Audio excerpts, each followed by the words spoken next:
നമസ്കാരം. പുലർക്കാലത്തിലേക്ക് ഏവർക്കും സ്വാഗതം. ഇന്ന് മൺഡേ, തിങ്കളാഴ്ച നല്ല ദിവസം എന്ന് ഒരുപാട് എപ്പിസോഡിൽ പറഞ്ഞിട്ടുണ്ട്. എന്ന് മാത്രമല്ല, ഈ എപ്പിസോഡ് വളരെ വളരെ സ്പെഷ്യലാണ്. എപ്പിസോഡ് ത്രൂ ഔട്ട് കാണുമ്പോൾ മനസ്സിലാവും. ടുഡേസ് ലക്കി കളർ മാടപ്രാവ് പോലെ വെള്ളയും വെള്ളയുമാണ്. വെള്ള എന്ന് പറഞ്ഞാൽ പരിശുദ്ധം എന്നാണ് അല്ലേ? അതെ, അത് പരിശുദ്ധിയുടെ ഒരു നിറമാണ്. ശുഭ്ര വസ്ത്രധാരണം. നന്മയാണത് കാണിക്കുന്നത്. നമ്മളൊരു ദിവസത്തിൻ്റെ ആരംഭത്തിൽ നമ്മൾ പലപ്പോഴും പറയുന്നത് ഞാൻ ഒരുപാട് നല്ല കാര്യങ്ങൾ ചെയ്യാൻ പറ്റണമെന്ന്, ചെയ്യാൻ കഴിയട്ടെ എന്ന് ഞങ്ങൾ ആശംസിക്കുന്നു അല്ലേ? അങ്ങനെ നല്ല കാര്യങ്ങളൊക്കെ ചെയ്യാൻ നിങ്ങൾക്ക് പ്രചോദനമായിട്ട് ഒരുപാട് ഭാഗ്യമുണ്ടാവട്ടെ. ആ ഭാഗ്യം ഈ വെള്ള നിറത്തിലൂടെ നിങ്ങൾക്ക് ലഭിക്കട്ടെ എന്ന് കൂടി പറയുന്നു. ഈ എപ്പിസോഡിലൂടെ ഞങ്ങൾ നിങ്ങൾക്കും നല്ലൊരു സന്ദേശമായ എന്താ പറയുന്നത്, ഓൾ ദി ബെസ്റ്റ്. ബി എന്താ പറയുന്നത്, വൈറ്റ് ഒരു നല്ലൊരു കളറാണ്. എല്ലാ നന്മയും നിങ്ങൾക്ക് ഉണ്ടാവട്ടെ.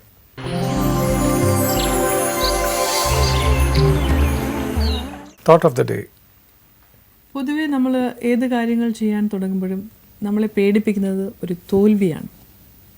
അങ്ങനെ ആ ഒരു പേടി കാരണം നമ്മൾ ചെയ്യാൻ ഒരുങ്ങുന്ന കാര്യത്തിൽ നിന്ന് പിന്മാറേണ്ട കാര്യമില്ല. കാരണം ആ പേടിയേക്കാൾ ഉപരി ലക്ഷ്യമാണ് പ്രധാനം എന്നാണ് പറയുന്നത്.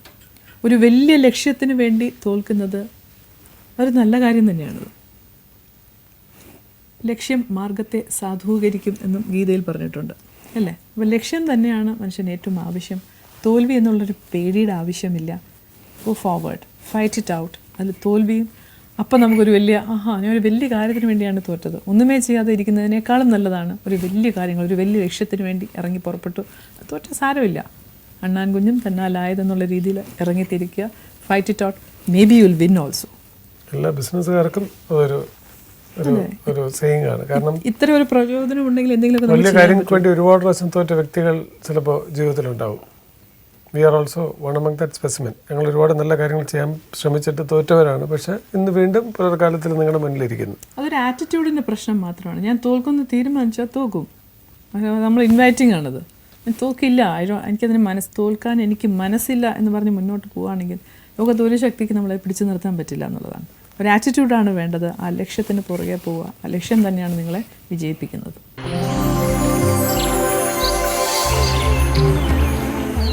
നമ്മുടെ ഭാരതത്തിന് ഒരുപാട് കലാരൂപങ്ങളുണ്ട്. നമ്മുടെ പ്രത്യേകത ഉള്ള ഒരുപാട് കലാരൂപങ്ങൾ. അതിനൊക്കെ അകമ്പടി സേവിക്കുന്ന ഒരുപാട് വാദ്യങ്ങളുമുണ്ട്. ഭാരതീയം എന്ന് വെച്ചാൽ നമ്മുടെ ഭാരതത്തിൽ തന്നെ ഉണ്ടായിട്ടുള്ള ഒരുപാട് വാദ്യങ്ങളുമുണ്ട്. എന്നാൽ ഇന്ന് സംഗീത കച്ചേരികൾ, പ്രത്യേകിച്ച് കർണാട്ടിക് ഒരു കോൺസേർട്ടിലൊക്കെ ഇൻഡിസ്പെൻസിബിൾ ആയിട്ടുള്ളൊരു ഇൻസ്ട്രുമെൻ്റാണ് വയലിൻ എന്ന് പറയുന്നത്. എന്നാൽ ഈ വാദ്യം ഭാരതത്തിലുണ്ടായ ഒരു വാദ്യമല്ല. ഇതിൻ്റെ പേര് ഫിഡിലാണ്. പക്ഷേ ഇത് വിദേശത്തു നിന്ന് വന്നൊരു വാദ്യമാണ്. പക്ഷേ ഇന്ന് ഈ വാദ്യത്തിൻ്റെ ഒരു പ്രാധാന്യം എന്ന് പറയുന്നത് ഇൻഡിസ്പെൻസിബിൾ. ഇതില്ലെങ്കിൽ ഒരു കച്ചേരിക്ക് പറ്റില്ല എന്നുള്ളൊരു ലെവലിലേക്ക് അത്രത്തോളം നമ്മൾ അതിനെ എടുത്തിരിക്കണമെന്നുള്ളതാണ്. അപ്പോൾ ഒരു കല എന്ന് പറയുന്നത് ഒരു ദേശത്തിന് മാത്രം ഒതുങ്ങുന്നതല്ല, അന്തർദേശീയ തലത്തിൽ അല്ലേ അങ്ങനെ പോകുന്ന ഒന്നാണെന്ന് എടുത്തു പറയുന്ന ഒരു കാര്യമാണ്. ഇത്രയൊക്കെ ഞാൻ ആമുഖം പറഞ്ഞത് ഇന്നത്തെ നമ്മുടെ അതിഥി എന്ന് പറയുന്ന ആൾ ഈ വാദ്യത്തെ എങ്ങനെ ഉപയോഗിക്കുന്നതെന്ന് പറഞ്ഞാൽ നമുക്ക് അതൊരു കുറവാണെന്ന് എനിക്ക് തോന്നുന്നു. അദ്ദേഹം വായിക്കുന്നത്, അദ്ദേഹം അത് കൈകാര്യം ചെയ്യുന്നത്, അദ്ദേഹം അത് എങ്ങനെയാണ് അതിനെ കൊണ്ടു നടക്കുന്നതെന്ന് നമുക്ക് കണ്ടു തന്നെ അറിയണം, അനുഭവിച്ചറിയണം. Welcome to പുലർക്കാലം SP Biju മല്ലാരി. ഞങ്ങൾ സ്നേഹപൂർവ്വം ഇവിടത്തെ ഞങ്ങളുടെ സ്വന്തം SPB എന്ന് വിളിക്കാന്ന് പറഞ്ഞു. SPB മല്ലാരി എന്താണ്? മല്ലാരി എന്ന് പറയുന്നത് എന്റെ ബാൻഡിന്റെ പേരാണ്. ബാൻഡിന്റെ പേരാണ് മല്ലാരി. അതൊരു ഭംഗിക്കിട്ടതല്ല. ഞാൻ ചെയ്യുന്ന ബാൻഡില് മല്ലാരിയാണ് മെയിനായിട്ട് ചെയ്യുന്നത്. മല്ലാരി വായിച്ചുകൊണ്ടാണ്. ബാൻഡ് എന്ന് പറഞ്ഞാൽ അതിൽ എന്തൊക്കെയാണ് ഇതിനകത്ത് വരുന്നത്? അതില് വയലിൻ, തവില്, തബല, ഘടം, കീബോർഡ്, ജാസ് എല്ലാം ഉണ്ട്. ലീഡും ഗിറ്റാറും എല്ലാം ഉണ്ട്. അതിന്റെ കംപ്ലീറ്റ് ആയിട്ട് നിങ്ങളാണോ അത് കൺസീവ് ചെയ്യുന്നത്? അതെ അതെ, ഞാനത് സെറ്റ് ചെയ്തിട്ടുള്ള പ്രോഗ്രാം. വോക്കൽ ഉണ്ടോ അതിന്റെ അകത്ത്? വോക്കലില്ല, ഇൻസ്ട്രുമെന്റ്സ് മാത്രം. അപ്പൊ മല്ലാരിയിലാണ് തുടക്കം. മല്ലാരിയിൽ തുടക്കം എന്നല്ല, മല്ലാരിയാണ് അതിന്റെ ജീവൻ. അതെ, നമുക്കൊരു മല്ലാരിയിൽ തുടങ്ങിയാലോ? ഞാൻ പറഞ്ഞതുപോലെ ഇദ്ദേഹത്തോട് നമ്മൾ സംസാരിക്കുന്നതിനേക്കാളേറെ നിങ്ങളുടെ കലാപ്രകടനമായിരിക്കും ഞങ്ങളോട് കൂടുതൽ സംവദിക്കുന്നതെന്ന് എനിക്ക് സന്തോഷം. മല്ലാരി ആയാലോ? എനിക്കൊരു പ്രത്യേക ഇൻട്രസ്റ്റ് കൂടിയുണ്ട് ഒരു അതെ dance അതെ എന്നതിലേക്ക്. ഡാൻസിന് ഒരു ഒത്തിരി ഉപയോഗിക്കുന്നതാണ്. അതെ, ഒരു വളരെ ഇൻട്രിക്കേറ്റ് ആണ് ഈ മല്ലാരി എന്ന് പറയുന്നത്. എനിക്കൊന്ന് ഇതിനെ പോപ്പുലറൈസ് ചെയ്ത് ധനഞ്ജയൻസ് ആണ്. ധനഞ്ജയൻ മാസ്റ്ററും വൈഫുമാണ് ഇതിനെ പോപ്പുലറൈസ് ചെയ്യുന്നത്. മല്ലാരി എന്നൊരു ഐറ്റം കൊണ്ടുവന്ന് ഡാൻസിൽ കൊണ്ടുവന്ന് ചെയ്യണം എന്ന് പറഞ്ഞ് പോപ്പുലറൈസ് ചെയ്യുന്നത്. ഇതൊക്കെ വളരെ ട്രഡീഷണൽ ആയിട്ടുള്ള പീസസ് ആണെങ്കിൽ പോലും റിവൈവ് ചെയ്ത് കൊണ്ടുവന്നതിന് ഒരു വലിയ പങ്ക് ആ വിദ്വാനുണ്ട് എന്നുള്ളത്. എന്നോട് പല ആൾക്കാരും പല സ്റ്റേജിലും ചോദിച്ചിട്ടുണ്ട് ഇത് എന്താണ് മല്ലാരി, ഇങ്ങനെ ഒരു പ്രത്യേക പേരാണല്ലോ നിങ്ങളുടെ ബാൻഡിന്റെ പേരെന്ന്. ഇതൊരു പേരായിട്ട് മാത്രം കാണുന്ന കുറച്ച് ആൾക്കാരുണ്ട്. പക്ഷെ അതല്ല, ക്ലാസിക്കൽ മ്യൂസിക്കുമായിട്ട് കൂടുതൽ അടുപ്പമുള്ള ആൾക്കാർക്ക് മാത്രമേ മല്ലാരി എന്ന് പറയുന്ന ഒരു ഇതിന്റെ ഒരു ഭാഗമാണെന്നും വളരെ ഇന്നെവിറ്റബിൾ പാർട്ടാണെന്നും മ്യൂസിക്കിൽ ഒരു റിച്വലിന്റെ ഭാഗമാണ് ഈ ക്ഷേത്രവുമായി ബന്ധപ്പെട്ട റിച്വലുമായിട്ട് ഭാഗം. അതിന്റെ ഒരു ബാക്ക്ഗ്രൗണ്ട് എന്ന് പറയുമോ? ബാക്ക്ഗ്രൗണ്ട് എന്ന് പറഞ്ഞാൽ നമ്മുടെ ചരിത്രത്തില് ദിഗ്വിജയത്തിന് ശേഷം ഭഗവാൻ വരുമ്പോൾ ഭഗവാനെ പ്രകീർത്തിച്ചുകൊണ്ട് അഷ്ടദിക്കിൽ നിന്നും പുഷ്പവൃഷ്ടി നടത്തി ആലപിക്കുന്ന ഗാനമായിട്ടാണ് മല്ലാരിയെ പറയുന്നത്. അത് ചൊൽക്കെട്ടുകളാണ്. അപ്പോൾ ഞാനത് ചെയ്തിരിക്കുന്നത് വെസ്റ്റേൺ ഈസ്റ്റേൺ ഇൻസ്ട്രുമെന്റുകളുടെ ഒരു സംയോജനമായിട്ട്.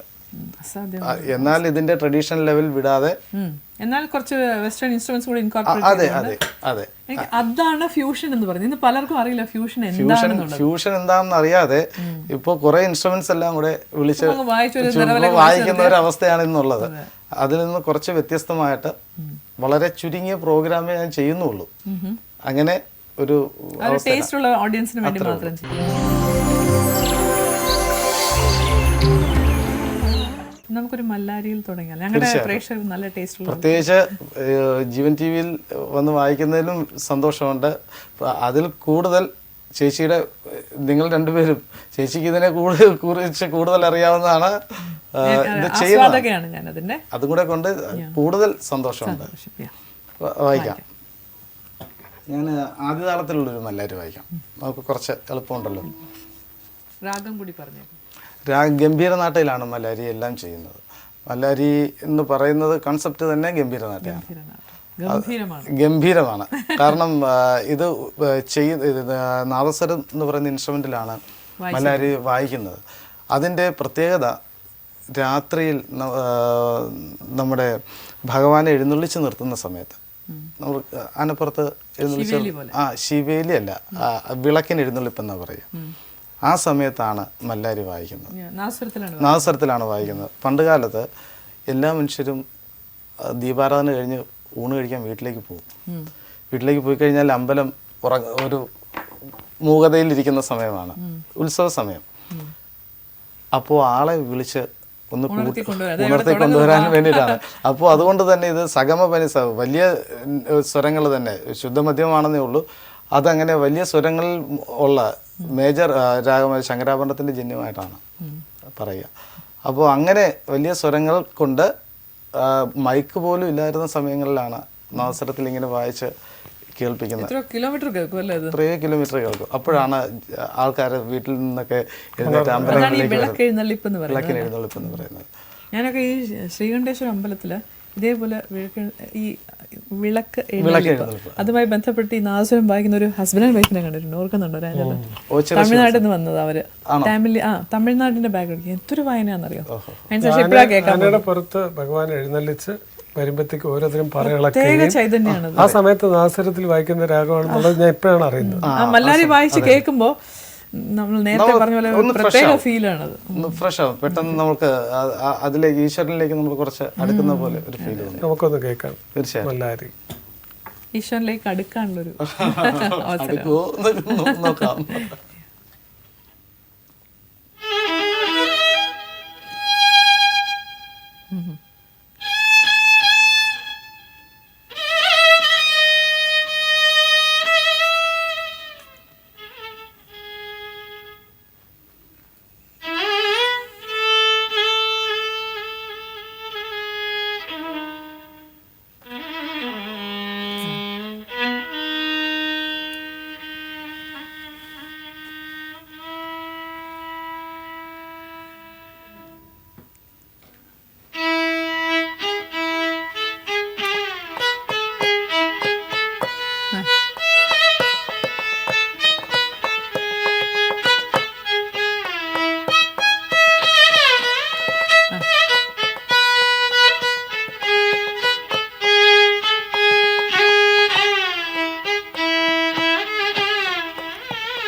അതിന്റെ അടുത്ത് അതേ കാലം തന്നെ അടുത്ത് തിസ്രം കഴിഞ്ഞിട്ട് നമുക്ക് അതിന്റെ അടുത്ത് മേക്കാലം തന്നെ വായിക്കാം.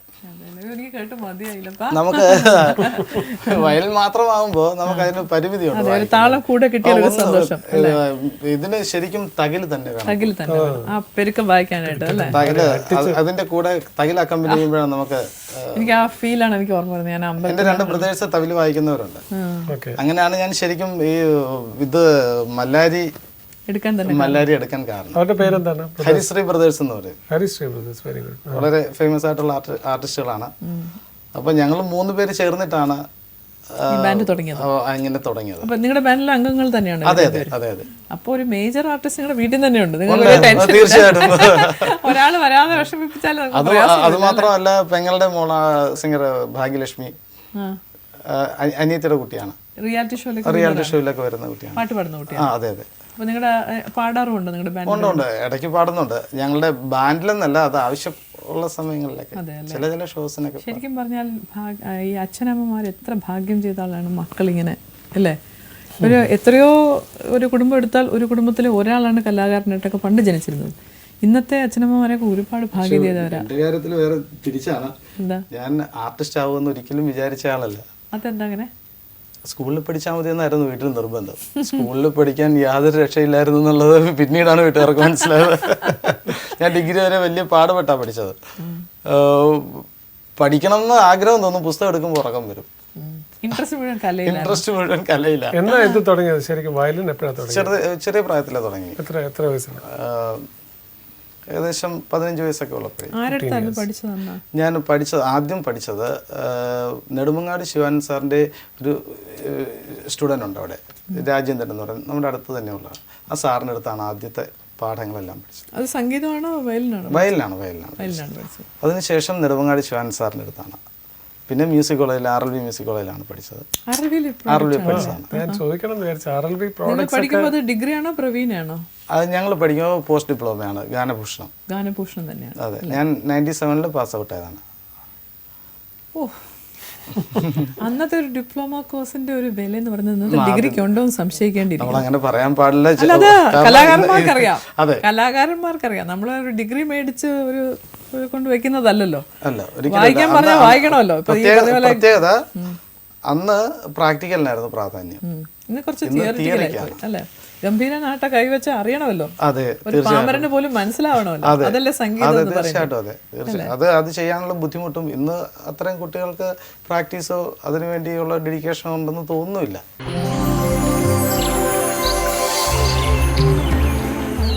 ടിപ്സ് ഫോർ ദി ഓഡിയൻസ് എന്തായിരിക്കും?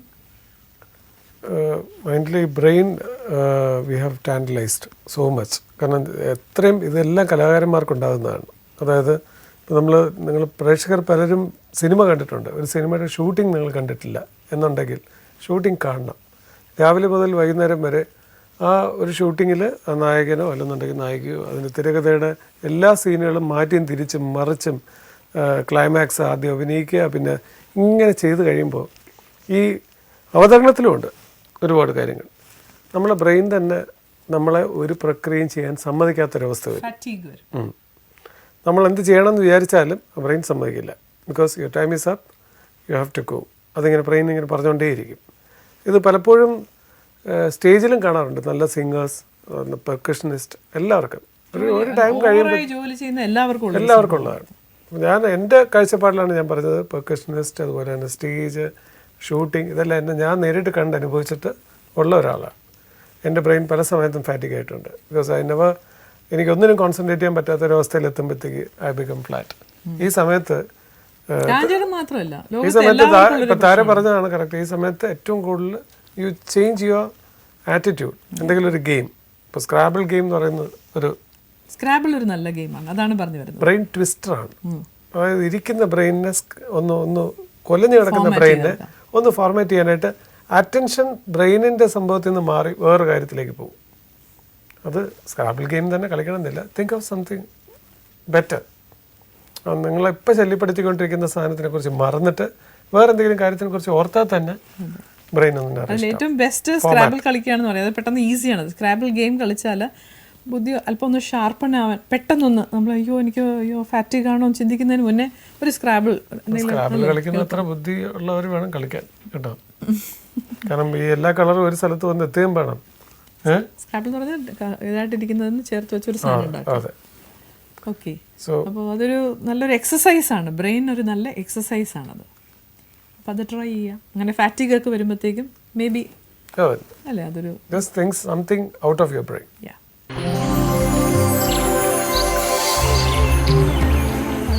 ശരിക്കും പറഞ്ഞാൽ ഇപ്പോൾ നിങ്ങൾ ഇത്രയും നേരം ക്ലാസിക്കൽ ഇതിൻ്റെ കാര്യങ്ങളൊക്കെ പറഞ്ഞു. പുലർക്കാലം പ്രേക്ഷകർ സാധാരണ പ്രേക്ഷകരാണ്. അപ്പോൾ അവർക്ക് they need something very light. ഒരു നല്ല ഒരു താങ്കൾക്ക് ഇഷ്ടമുള്ള ഒരു സോങ്. പ്രത്യേകിച്ച് ഇഷ്ടങ്ങളൊന്നുമില്ല, എന്നാലും എല്ലാം ഇഷ്ടമാണ്. കാരണം എല്ലാ മ്യൂസിക് ഡയറക്ടേഴ്സും വളരെ എന്താ വാല്യുബിൾ ആയിട്ടുള്ള സോങ്സ് ആണ്. റെക്കോർഡിങ്ങിന് വായിക്കാറുണ്ടോ? റെക്കോർഡിങ്ങിന് വായിച്ചിട്ടുണ്ട്, കുറെ CDs ഒക്കെ ഒത്തിരി വായിച്ചിട്ടുണ്ട്. അല്ല, ഏതെങ്കിലും പർട്ടിക്കുലർ മ്യൂസിക് ഡയറക്ടറിന്റെ ഇല്ല, റെക്കോർഡിങ്ങിന് അങ്ങനെയൊന്നും വായിച്ചില്ല. ഇല്ല. ഞാൻ എൻ്റെ ശ്രദ്ധ മുഴുവൻ ഇങ്ങനെയുള്ള വലിയ കാര്യമല്ലേ ഇത്, ഇതിന് തന്നെ ഒരു ആയുഷ്കാലം. കാരണം റെക്കോർഡിംഗ് എന്ന് പറയുന്നത് ഒരു വലിയൊരു ഏരിയയാണ്. അത് നമ്മൾ ഒന്ന് മനസ്സിലാക്കേണ്ടതാണ്. അതിൽ വേണ്ടി മാത്രം കോൺസെൻട്രേറ്റ് ചെയ്യുന്ന കുറച്ച് ആർട്ടിസ്റ്റുകളുണ്ട്. എല്ലാവർക്കും എല്ലാം പറ്റില്ല. നമുക്കൊരു നല്ല ലൈറ്റ് മ്യൂസിക്, ഒരു സിനിമ പാട്ട് അല്ലേ? ഏത് പാട്ടാണ് വായിക്കാൻ വന്നത്? ഉയരെ വായിച്ചാലോ? പിന്നെ ഞങ്ങളുടെ ഉയരാണത്. പ്രത്യേകിച്ച് രാജന്റെ ഉയരാണ്. ഉയരെ ഇപ്പോ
तेरे बिना मैं कैसे जीऊं, आजा रे आजा रे. അതൊന്നല്ല, मुझको जान रे जान रे.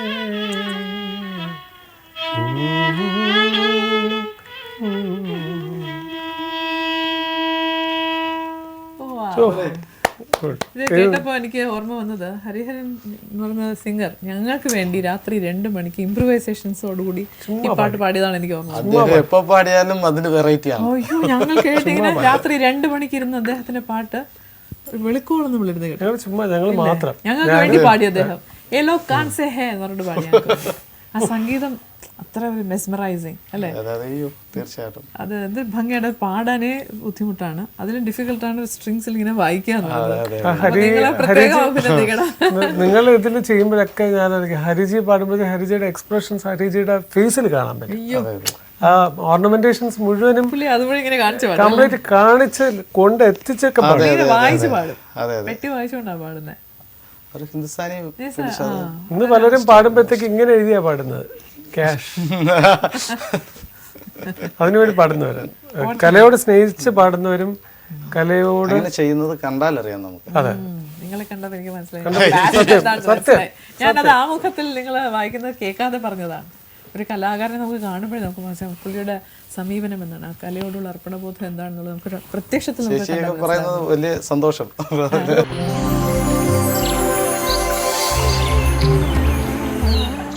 Information to the public. നമ്മൾ ചില എപ്പിസോഡിലൊക്കെ ബാങ്കിനെ കുറിച്ച് പറഞ്ഞു, ട്രാഫിക്കിനെ കുറിച്ച് പറഞ്ഞു. ഈ റിസോഴ്സസ് ഒന്നും തീരില്ല.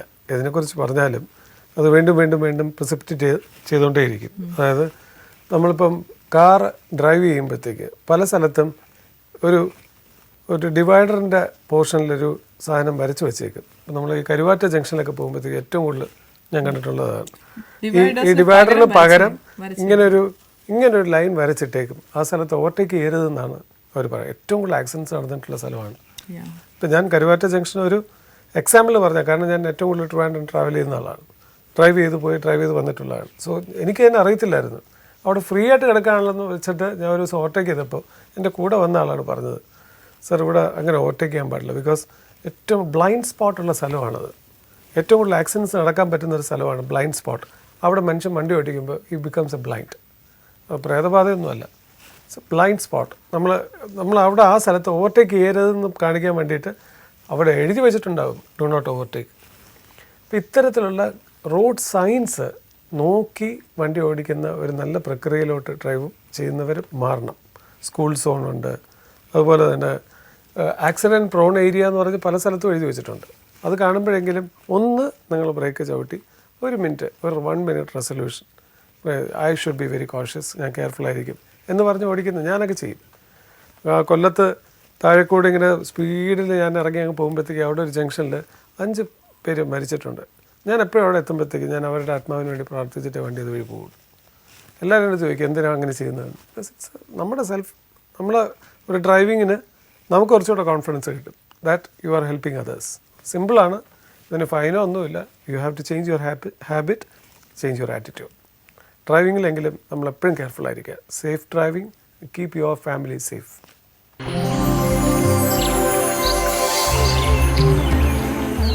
വയലിനിൽ എപ്പോഴും ഒരു മെലങ്കലി മൂഡാണ്. വയലിൻ എപ്പോഴും സാഡായിട്ട് ഫീൽ ചെയ്യുന്നത്. അതുകൊണ്ട് തന്നെ അത് ചെയ്യുന്നവരും വളരെ പക്വമതികളായിരിക്കും. പാവാണോ SPB? ഞാൻ പറയുന്നത് അല്ലെ സ്വയം വിലയിരുത്തലുണ്ടല്ലോ, പാവാണല്ലേ. നമുക്ക് ഒത്തിരി സങ്കടം തോന്നുന്ന ഒരുപാട് പാട്ടുകളുണ്ടല്ലോ മലയാള സിനിമയില്. അങ്ങനെയുള്ള പാട്ടുകളോടാണ് താല്പര്യം. അതല്ലേ എല്ലാവരും ഇങ്ങനെ ഈ അടിച്ചുപൊളി പാട്ടെന്ന് പറയുന്നത് അത് ഓരോരുത്തരുടെ ഓരോ മൂഡ്. എനിക്ക് അത് വേണം. ഞങ്ങൾക്ക് അങ്ങനത്തെ ഒരു പാട്ട് കേൾക്കണമല്ലോ. പിന്നെന്താ, ഏത് പാട്ടാണ്? നമുക്ക് മോഹം കൊണ്ട് ഞാൻ വായിക്കാം. പിന്നെന്താ, മോഹത്തോട് ഞങ്ങൾ ചോദിച്ചതാണ്.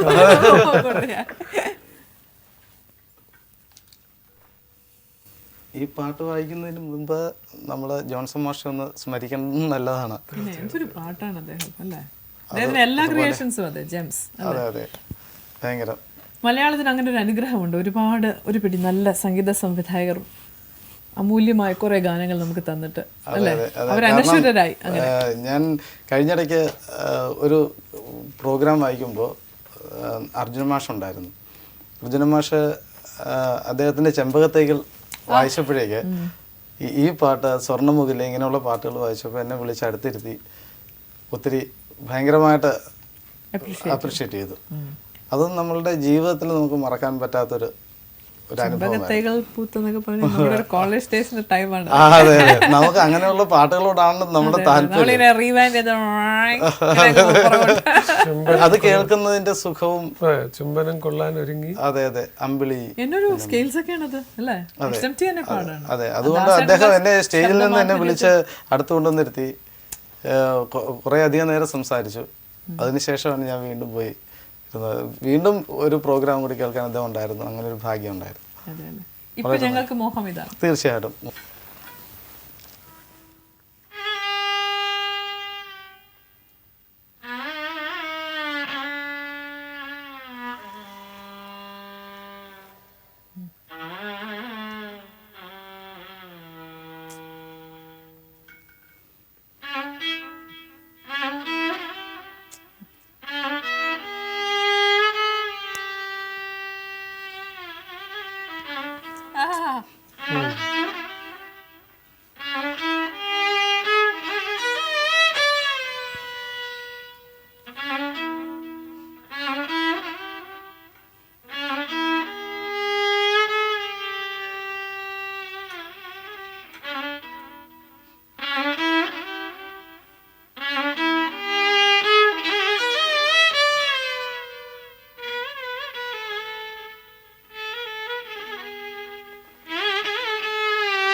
ബിജു ഇത് പറയുമ്പോൾ വേറൊരു കാര്യം പറയണേ, ഈ ഇൻസ്ട്രുമെന്റിനോടുള്ളൊരു നമുക്കൊരു അട്രാക്ഷൻ ഉണ്ടല്ലോ. എനിക്കൊരു അട്രാക്ഷൻ തന്നെയുണ്ട്. അപ്പൊ ഇത് പണ്ട് ഈ നമ്മൾ ഈ ബീച്ച് സൈഡിലൊക്കെ ഈ ചെറിയ കളിവീണ വായിച്ചുകൊണ്ട് നടക്കുന്ന ഒരുപാട് പേരുണ്ട്. ചുമ്മാ നിസ്സാരമായിട്ട് ഇങ്ങനെ വായിച്ചോണ്ട് പോകണം. ഇങ്ങനെ വായിക്കുന്നത് അപ്പൊ നമ്മൾ വിചാരിക്കും അതുപോലെ നമുക്ക് അത് വാങ്ങിച്ചാൽ 10-30 രൂപ കൊടുക്കാം. ഈ മിഥ്യാധാരണയിൽ അതിനടുത്ത് വായിച്ചോണ്ട് ഒരുപാട് പ്രാവശ്യം നടന്നിട്ടുണ്ട്. ആഗ്രഹമാണ്. പഠിക്കുന്ന ധാരാളം സ്റ്റുഡൻസ് ഉണ്ട് വയലിൻ ഇങ്ങനെ കണ്ടിട്ട്. സ്റ്റുഡൻസും ഭയങ്കരമായിട്ട് അട്രാക്ട് ചെയ്യുന്നു. അതെ, പേരൻസും ഉണ്ട് അങ്ങനെ എന്റെ മോനെ കൊണ്ട് വായിപ്പിക്കണം എന്ന് പറയും. അതുകൊണ്ട് പ്രയോജനമുള്ള വാങ്ങിച്ച ശേഷമാണ് മനസ്സിലാവുന്നത് അയാളുടെ കയ്യിലിരിക്കുമ്പോ മാത്രമേ അത് കളി വീണാന്നല്ലേ അവര് പറയാ. അതെന്താ പറയാ, അയാളുടെ കയ്യിലിരിക്കുമ്പോ അത് വീണ, നമ്മളുടെ കയ്യിൽ വരുമ്പോ കളി വീണായിട്ട്. അത് ഞാൻ മ്യൂസിക് കോളേജിൽ പഠിക്കുമ്പോൾ ഞങ്ങൾക്കകത്ത് കല്യാണി രാഗം ഇങ്ങനെ പഠിപ്പിച്ചുകൊണ്ടിരിക്കുകയാണ്. തിരുവനന്തപുരം എൻ വൈദ്യനാഥൻ സാറ് മരിച്ചുപോയി. സാറിന്റെ ക്ലാസ് ഗംഭീര ക്ലാസ്സാണ്. വൈദ്യനാഥൻ എന്റെ കൂടെ എത്ര പ്രാവശ്യം തുടക്കം എന്റെ കൂടെയാണ്, അതറിയോ? വൈദ്യ ഇൻഡസ്ട്രിയിൽ എന്റെ കൂടെ എത്ര വർഷം വായിച്ചാണ് വൈദ്യനാഥൻ പറഞ്ഞാൽ ഗുരുവാണല്ലേ. എന്റെ കൂടെ എത്ര വേദികൾ വൈദ്യനാഥ്. ഞാൻ വൈദ്യനെ ഞങ്ങളുടെ വീട്ടിലൊരു അംഗം പോലെയായിരുന്നു ഞാൻ പഠിക്കുന്നത് ഇപ്പോഴും. അതെ, ആ സമയത്ത് തന്നെ മ്യൂസിക് കോളേജിൽ ഞങ്ങളുടെ സാറായിരുന്നു. RLV യിൽ പഠിപ്പിച്ചോളൂ. അവിടെ വെച്ചല്ലേ ആക്സിഡന്റിൽ അതെ മരിക്കുന്നത്? അതെ അതെ അതെ. സെൻസ് ഓഫ് ഹ്യൂമർ ഉള്ള ഒരു വ്യക്തിയാണ്. ഭയങ്കര തമാശം, ഭയങ്കര ഞങ്ങളുടെ വീട്ടിലൊരു അംഗം പോലെ. അയ്യോ, അതൊരു സാറ് ഞങ്ങൾക്ക് ഇങ്ങനെ ക്ലാസ് എടുക്കുമ്പോൾ പുറത്ത് ഈ കളി ഫ്ലൂട്ട് ഉണ്ടല്ലോ, ചുമ്മാ കൊണ്ടുവന്ന് വിൽക്കുന്ന ഒരു വടിയിൽ ഇങ്ങനെ 100 ഇങ്ങനെ കുത്തി വെച്ചിട്ട്, അങ്ങനെ ഒരാൾ അവിടെ വന്നിട്ട് ഇത് പഠിപ്പിച്ചുകൊണ്ടിരിക്കുമ്പോൾ അദ്ദേഹം പുറത്ത് ഈ റോഡിന്റെ അടുത്ത സ്ഥലത്ത് നിന്നിട്ട് പുള്ളി കല്യാണി വായിക്കുവാണ്. ഇത് കേട്ടിട്ട് വായിക്കുന്നു. ഇത് കല്യാണി ഇവിടെ പഠിപ്പിച്ചുകൊണ്ടിരിക്കുമ്പോൾ അദ്ദേഹം വായിക്കുവാണ്. ശരിക്കും വലിയൊരു മഹാൻ അവിടെ നിന്ന് വായിക്കുന്ന പോലെ ഞങ്ങൾക്ക് തോന്നിയത്. വൈദ്യ സാറ് പറഞ്ഞ് ഞങ്ങളുടെ അടുത്ത് സ്റ്റോപ്പ്, ക്ലാസ്സെല്ലാം നിർത്തിയിട്ട് അത് കേൾക്കാൻ പറഞ്ഞു. സാറ് തന്നെ ഭയങ്കര ഇതായിട്ട് അയാളെ വിളിച്ചിട്ട് അയാൾ എത്ര പൈസ കൊടുത്തിട്ട് അയാൾ വാങ്ങിക്കുന്നില്ല.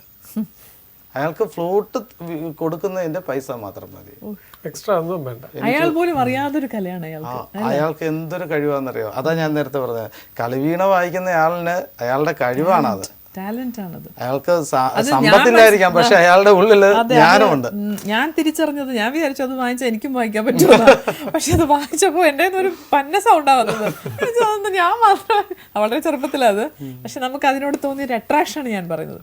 അതിനകത്ത് ഇത്രയും മെസ്മറൈസ് ചെയ്യുന്ന ഒരു മ്യൂസിക് ഉണ്ടെന്ന് നമ്മൾ തിരിച്ചറിഞ്ഞപ്പോൾ നമുക്ക് വേണമെന്ന് തോന്നി. അപ്പോൾ മനസ്സിലായി നമ്മൾ ശ്രോതാവായിട്ട് നിൽക്കുന്നതാണ് ഭംഗി. അത് വായിക്കാൻ കഴിവുള്ളവൻ വായിക്കും, നമ്മൾ അത് കേട്ട് ആസ്വദിക്കുന്നു. അതിന്റെ ബാക്കിയാണിത്.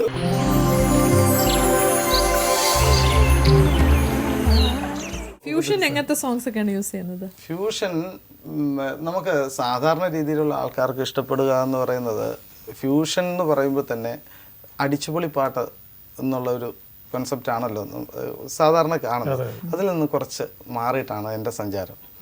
അതുകൊണ്ട് ഇങ്ങനെയുള്ള പാട്ടുകൾ മാത്രമേ ഞാൻ വായിക്കാറുള്ളൂ. സ്ലോ സോങ്സ്, മെലഡീസ്, അതിലുള്ള ഫ്യൂഷൻ. പിന്നെ ഫ്യൂഷൻ എന്ന് പറയുന്നത് പാട്ട് കൊണ്ടുള്ള ഫ്യൂഷൻ ഒന്നുമില്ല, നമുക്ക് ഇൻസ്ട്രുമെന്റ്സിന്റെ അല്ല, ഞാൻ സെറ്റ് ചെയ്യുന്ന സംഗതികളാണ് ഫ്യൂഷനിൽ. ഫ്യൂഷൻ സെറ്റ് ചെയ്യുന്നു, ചിട്ട ചെയ്ത് വായിക്കുന്ന സംഗതി. അത് പാട്ടല്ല. അത് പാട്ട് വലിയ വലിയ മാസ്റ്റേഴ്സ് ഉണ്ടാക്കി വെച്ചിരിക്കുന്ന പാട്ടുണ്ട്, അവരുടെ ജീവനും ഓജസ്സും കൊടുത്ത് ഉണ്ടാക്കി വെച്ചിരിക്കുന്നതാണ്. അതിനെ മാറ്റാൻ യാതൊരു രീതിയിലും ആഗ്രഹിക്കുന്നില്ല. കാരണം മാറ്റാൻ നമ്മൾ ആളല്ല, അത് നമ്മളങ്ങനെ ചെയ്യുന്നത് തെറ്റാണ്. പല ആൾക്കാരും ഇപ്പോൾ പല ചാനൽസിലും കാണുന്നുണ്ട്. അതൊരു ഞാനിപ്പോൾ ഒരു സാധനം ഉണ്ടാക്കിയാൽ അത് അങ്ങനെ തന്നെ വിൽക്കാനായിരിക്കുമല്ലോ, അത് എക്കാലവും അങ്ങനെ ഇരിക്കണം എന്നായിരിക്കുമല്ലോ നമ്മുടെ ആഗ്രഹം. അതിനെ വേറൊരാൾ ചോദിക്കാൻ ആളില്ല എന്നുള്ളത് കൊണ്ട് അതിനെ വികൃതമാക്കി കളയാന്ന് പറയുന്നത്. ഏതെങ്കിലും രാഗത്തെ ബേസ് ചെയ്തായിരിക്കും ചെയ്യുന്നത് ഫ്യൂഷൻ? അതെ, തീർച്ചയായിട്ടും. അതെ, ഏതൊക്കെ രാഗങ്ങൾ യൂസ് ചെയ്തിട്ടുണ്ട്? ഒത്തിരി ഉണ്ട്. ഇപ്പൊ സൂര്യയിൽ ചെയ്തിട്ടുണ്ട്, കർണരഞ്ജിനിൽ ചെയ്തിട്ടുണ്ട്, അങ്ങനെ കുറച്ച് അങ്ങനെയുള്ള രാഗങ്ങളിലൊക്കെയാണ്, കുറച്ച് ഫീൽ ചെയ്യുന്ന രാഗങ്ങളിലാണ്. ഹംസുദ്ദീൻ ചെയ്തിട്ടുണ്ട്, ഇതിലുണ്ട് ശുഭവന്തുരാളിയിൽ ചെയ്തിട്ടുണ്ട്. ശുഭവന്തുരാളിയിൽ ചെയ്തിട്ടുണ്ടെന്ന് പറഞ്ഞു കഴിഞ്ഞാൽ ശുഭവന്തുരാളിയുടെ ഒരു ജോണറിലല്ല അത് പോയിരിക്കുന്നത്. ശരിക്കും ശുഭവന്തുരാളി ആണോന്ന് നമുക്ക് ഒരു ശകലമായി, കാരണം നമുക്ക് ഇൻസ്ട്രുമെന്റ്സ് ഒന്നും ഇല്ലാത്തതുകൊണ്ട്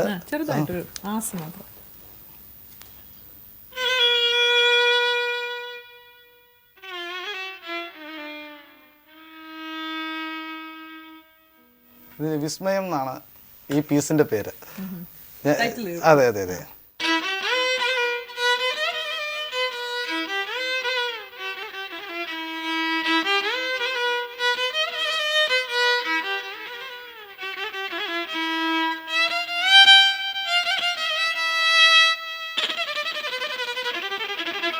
ഇങ്ങനെയാണ് അതിന്റെ തുടക്കം.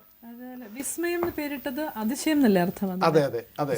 ഇത് ഇതിന്റെ ബാക്കി ഭാഗങ്ങളിലേക്ക് വരുമ്പോൾ നമുക്കൊരു ഭയങ്കര ഒരു അതിശയം തോന്നുന്ന ഒരു എന്താ ചോദിക്കുന്നത് കാരണം വെച്ചാൽ ഞങ്ങളിങ്ങനെ ഈ ഡാൻസ് ഡ്രാമയോ അല്ലെങ്കിൽ പുതിയതായിട്ട് എന്തെങ്കിലും ഒരെണ്ണം സെറ്റ് ചെയ്യുമ്പോൾ ഈ ശോകരാഗം വേണമെന്ന് പറയുമ്പോൾ എൻ്റെ അമ്മ എന്നാ ശുഭപന്തുരാളി പൊട്ട തന്നെ അതാ ഞാനിത് പറഞ്ഞത്. ശിവരഞ്ജനി കർണരഞ്ജനി ശോകമല്ല, അല്ല ശോകമല്ലെന്നല്ല, ശോകമാണ് അതിന്റെ ഭാവം. ഒരിക്കലും ഒരു ഷോയുടെ തുടക്കത്തിൽ ഇങ്ങനൊരു രാഗമാരും വിസ്മയിപ്പിച്ചു, ശരിക്കും വിസ്മയിപ്പിച്ചു എന്നെ. അതെ, അതാ ഞാൻ പറഞ്ഞത്. അതിന്റെ വേറൊരു എക്സ്ട്രീമിസമാണ് ഞാൻ പറഞ്ഞത്.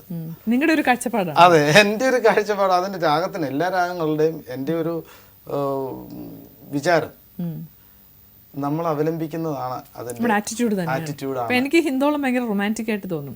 പല മോഹനത്തില് എത്രയോ മോഹനം എന്ന് പറയുന്നത് സന്തോഷത്തിന്റെ പ്രതി, ആനന്ദമാണ്. എന്നാൽ മോഹനത്തിലൊക്കെ ഇപ്പോൾ കൈതപ്പുറം തിരുമേനിയൊക്കെ ചെയ്തിരിക്കുന്ന കളിവീടിറങ്ങിയല്ലോ ഒക്കെ അത് കാഴ്ചപ്പാട് തന്നെയാണ്. അത് ശരിക്കും ഒരാള് നമ്മളുടെ മനസ്സാണ്. മ്യൂസിക് ഏത് രാഗവും നമ്മളുടെ മനസ്സാണ്. അങ്ങനെ ക്ലീഷയായിട്ട് ചിന്തിക്കേണ്ട കാര്യമില്ല എന്നാണ് ഇപ്പോ ഈ പഴയ സിനിമാ ഗാനത്തിലൊക്കെ നമുക്ക് പിന്നെ സങ്കടം വരണമെന്ന് വിചാരിച്ച് വായിക്കാതെ എൻ്റെ മനസ്സിൽ അത് തട്ടാതെ എനിക്ക് സങ്കടപ്പെടുത്താൻ പറ്റില്ല. സങ്കടമെന്നല്ല, എന്ത് സങ്കടം. നേരത്തെ ഞാൻ വായിച്ചപ്പോൾ വായിക്കുന്ന കണ്ടിട്ട് ഒരു ഇത് ഉൾക്കൊള്ളുന്നതായിട്ട് തോന്നുന്നു ചേച്ചി പറഞ്ഞല്ലോ അല്ലേ? എനിക്ക് ഫീൽ ചെയ്തില്ലെങ്കിൽ ഒരു കാരണവശാലും ചേച്ചിയെ എനിക്ക് ഫീൽ ചെയ്യാൻ അല്ലേ? ചേച്ചി ഡാൻസ് ചെയ്യുമ്പോൾ അങ്ങനെയല്ലേ? തീർച്ചയായിട്ടും നമ്മുടെ കൂടെ വരാൻ പോണില്ല. അതെ അതെ, അങ്ങനെ ഒരു കാഴ്ചപ്പാടിലാണ് മുന്നോട്ട് പോകുന്നത്. എനിക്കത് പുതിയ അറിവാണ് ബിജു. അതായത് നമ്മൾ കാഴ്ചപ്പാടിലൂടെ കാണുന്നതാണ് ആ കലയുടെ ഇമോഷൻ എന്ന് ഞാൻ ആദ്യമായിട്ട് ഞാനൊരു പുതിയ അറിവ് തന്നെയാണ്. Thank you. അല്ല, നമ്മൾ പഠിക്കേണ്ട ഒരുപാട് കാര്യങ്ങളുണ്ടല്ലോ. ഇപ്പം നമ്മൾ മ്യൂസിക് കമ്പോസിങ് ഇപ്പം ഡാൻസിനൊക്കെ ഇരിക്കുമ്പോഴത്തേക്കും ഇന്ന രാഗം ഇന്നതിന് എന്നൊരു ക്ലീഷയായിട്ടാണ് നമ്മളൊക്കെ പഠിച്ചു വെച്ചിരിക്കുന്നത്. അതെ, ഇപ്പോ പഠാണ ഒരു ഗംഭീര രാഗമാണ്, ഫൈറ്റ് ഒക്കെ വരുമ്പോൾ അത് രാഗം ഇടണം, അങ്ങനെ നിർബന്ധം ഇല്ലെന്നാണ് ഇപ്പൊ ബിജു പറയുന്നത്. കറക്റ്റ് ആണെന്ന് എനിക്ക് നിങ്ങൾ വായിച്ചപ്പോൾ എനിക്കത് ശരിയാണെന്ന് തോന്നുന്നു. അതുകൊണ്ട് ഞാനിത് പല ആൾക്കാരും എൻ്റെ അടുത്ത് സംഗീതജ്ഞരൊക്കെ തന്നെ ചോദിച്ചിട്ടുണ്ട്. ഇത് കേട്ടിട്ട് ഒത്തിരി ആൾക്കാർ എൻ്റെ ഫ്യൂഷൻ കേൾക്കാൻ, പിന്നെ അതൊരു ഭാഗ്യവും കൂടാണ്. എൻ്റെ നാട്ടിൽ ഒരു ആർട്ടിസ്റ്റിന് അവരുടെ നാട്ടിലാണ് ആദ്യ അംഗീകാരം കിട്ടേണ്ടത്. അപ്പോൾ എനിക്ക് എൻ്റെ നാട്ടിൽ നല്ല അംഗീകാരം കിട്ടുന്നുണ്ടെന്നാണ് എൻ്റെ വിശ്വാസം. സന്തോഷമുണ്ട്. തീർച്ചയായിട്ടും ഉണ്ട്. കാരണം എൻ്റെ ഒരു ഷോ ഉണ്ടെങ്കിൽ അവിടെ എൻ്റെ ഫ്രണ്ട്സും അവിടുത്തെ ആർട്ടിസ്റ്റുകളെല്ലാവരും വന്ന് കേട്ടിട്ട് ആദ്യകാലത്ത് ഇവൻ എന്താ ചെയ്യുന്നതെന്ന് അറിയാനായിട്ട് വരുമായിരുന്നു. അതിനുശേഷം ആസ്വദിക്കാൻ പറ്റുന്നുണ്ട്.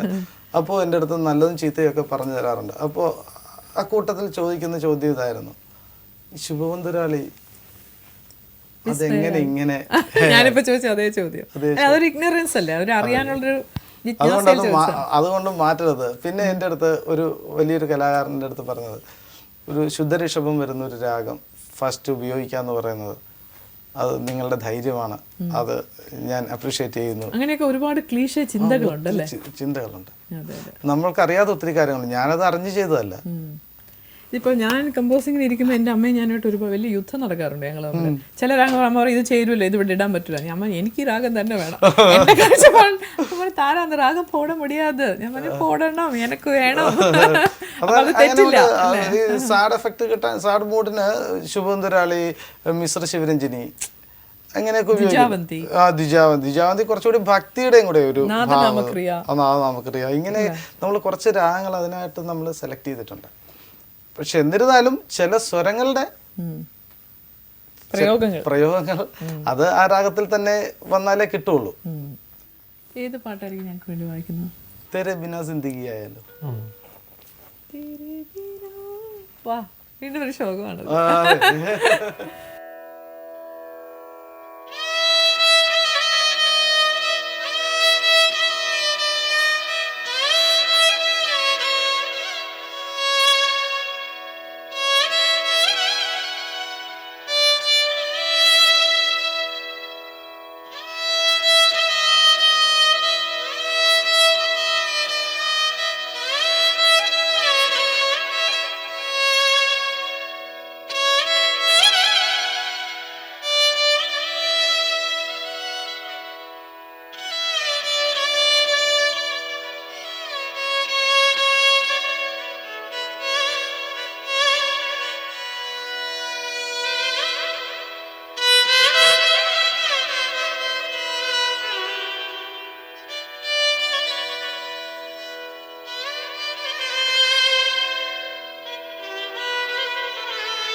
നമുക്ക് ഏകദേശം മൈൻഡ് അപ്പ് ചെയ്യാൻ സമയമായി. ഒരു പാട്ടുകൂടി ഞങ്ങളുടെ പ്രേക്ഷകർക്ക് വേണ്ടി വായിക്കാം.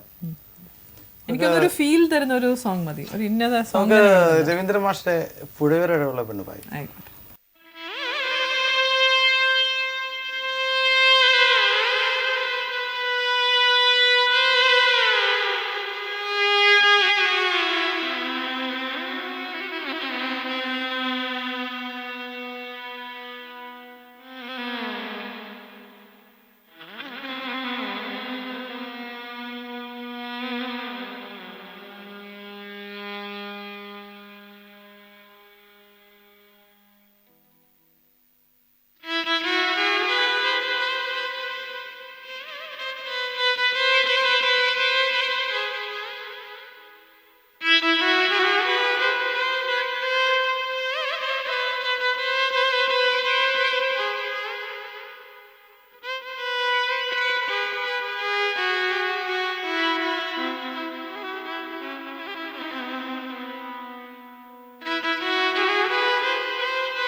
വാവ്, താങ്ക് യു എത്ര സോ മച്ച്. എത്ര നേരം നമുക്ക് കേട്ടാലും സംഗീതം എന്ന് പറയുന്ന സാധനം നമുക്ക് പിന്നെയും കേൾക്കാൻ തോന്നും. ഞാനൊരു ആസ്വാദകനായിട്ടിരിക്കുകയായിരുന്നു നിങ്ങളുടെ പാട്ടിന് ഒപ്പം പ്രേക്ഷകർ. അതെ അതെ, ഈ ഇൻസ്ട്രുമെന്റിന്റെ അകത്തുനിന്ന് ഇതൊരു കണ്ടാലൊരു കണ്ടോ എത്ര സ്ട്രിങ്, 1 2 3 4 സ്ട്രിങ്ങും അതിന്റെ ഞാനൊരു ഫുൾ വയലിനെ കണ്ടിട്ടുള്ളൂ. ഇനിയിപ്പോൾ ഒരു സ്കെൽറ്റൻ മാത്രമേ ഇപ്പോൾ ഉള്ളൂ. ഇതൊരു പുതിയ സ്റ്റൈലാണെന്ന് തോന്നുന്നു, പുതിയ സ്റ്റൈലാണ്, വളരെ സ്റ്റൈലിഷ് ആയിട്ടൊരു ഇൻസ്ട്രുമെന്റ്. ഇതിൻ്റെ അകത്തുനിന്ന് ഇത്രയേറെ മാജിക്കൽ ടോൺസ് വരും എന്നുള്ളത് നമ്മളിപ്പോൾ മനസ്സിലാക്കി. അപ്പോൾ താങ്ക് യു സോ മച്ച് ഞങ്ങളുടെ പ്രിയപ്പെട്ട SP ബിജു മലാരി. അപ്പോൾ നിങ്ങളുടെ ബാൻഡ് ഇനിയൊരു ഷോ ഉള്ളപ്പോൾ തീർച്ചയായിട്ടും ഞങ്ങളെ വിളിക്കുക, ഞങ്ങൾക്കത് വന്ന് കാണാൻ കൂടാൻ. ഞങ്ങളുടെ ഗസ്റ്റായിട്ട് തന്നെ പറഞ്ഞു. ആ മലാരിയോടുള്ള ഒരു ഭയങ്കരമായ ഒരു സ്നേഹം, ഒരു ഭയങ്കരമായ ഒരു എന്താ പറയുക, ഒരു പ്രത്യേക ഓബ്സ്ട്രാക്ട് എന്നൊക്കെ നമ്മൾ പറയില്ല, അങ്ങനെ ഒരു ഫീലാണ് അതിൻ്റെ അടുത്ത്. വലിയ സന്തോഷം. ഞങ്ങളുടെ പുലർകാലത്തിൽ സത്യം പറഞ്ഞാൽ നിങ്ങളെപ്പോലുള്ള കലാകാരന്മാർ വരുമ്പോഴാണ് ഞങ്ങളുടെ ഒരു ദിവസം ധന്യമാകുന്നത്. ഞങ്ങളുടെ മാത്രമല്ല പ്രേക്ഷകരുടെയും കൂടെ. അതുപോലെ തന്നെ ജീവൻ ടിവിയോടും പ്രേക്ഷകരോടും നിങ്ങളോട് രണ്ടുപേരോടും നമ്മുടെ ഇവിടെ സഹകരിച്ച എല്ലാവരോടും. അതെ, ഒരുപാട് ക്രൂ നമുക്ക് വേണ്ടി ഹെൽപ്പ് ചെയ്യുന്നു, ചേട്ടന്മാരോടും എല്ലാവരോടും. എല്ലാവരും കേട്ടല്ലോ, എല്ലാവർക്കും താങ്ക്സ് ഉണ്ട്. അതെ, എല്ലാവരോടും നന്ദിയുണ്ട്. അപ്പോൾ ഇനിയും ഒരുപാട് ഉയരങ്ങൾ ഉണ്ടാവട്ടെ. നിങ്ങളുടെ ആഗ്രഹം പോലെ വളരെ വേറിട്ടുള്ള ഒരുപാട് ക്രിയേഷൻസ് നിങ്ങൾക്ക് ചെയ്യാൻ സാധിക്കട്ടെ. അതൊക്കെ ആസ്വദിക്കാനുള്ള ഭാഗ്യം നമ്മളെപ്പോലുള്ള ശ്രോതാക്കൾക്കും ഉണ്ടാവട്ടെ. Thank you so much for spending so much time with us. Thank you.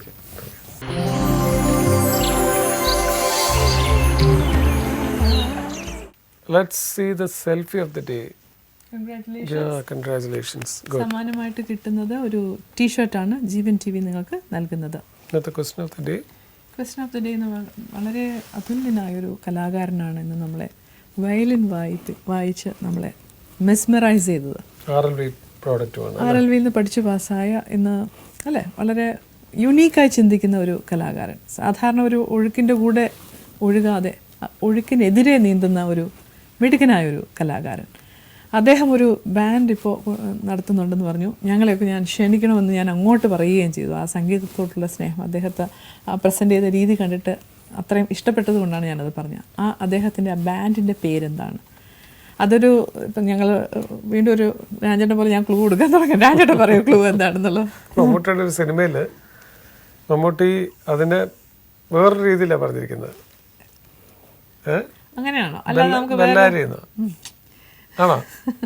അതിപ്പോൾ ആൻസർ തന്നെ പറഞ്ഞു കൊടുക്കുന്ന പോലെ അല്ലേ? ആൻസർ പറഞ്ഞിട്ടില്ല.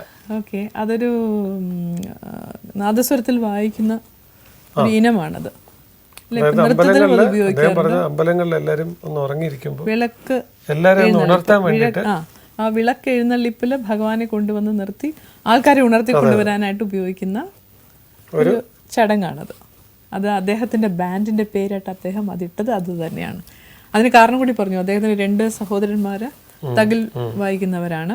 അങ്ങനെയാണ് അത് ആ പേരിടാമെന്ന് അദ്ദേഹം അതിന്റെ ഇമ്പോർട്ടൻസ് തോന്നി. മാത്രമല്ല ഇന്നർ വിഷനിൽ അദ്ദേഹത്തിന് തോന്നിക്കാണും എല്ലാരും ഒന്ന് ഉണർത്തണം എന്ന്.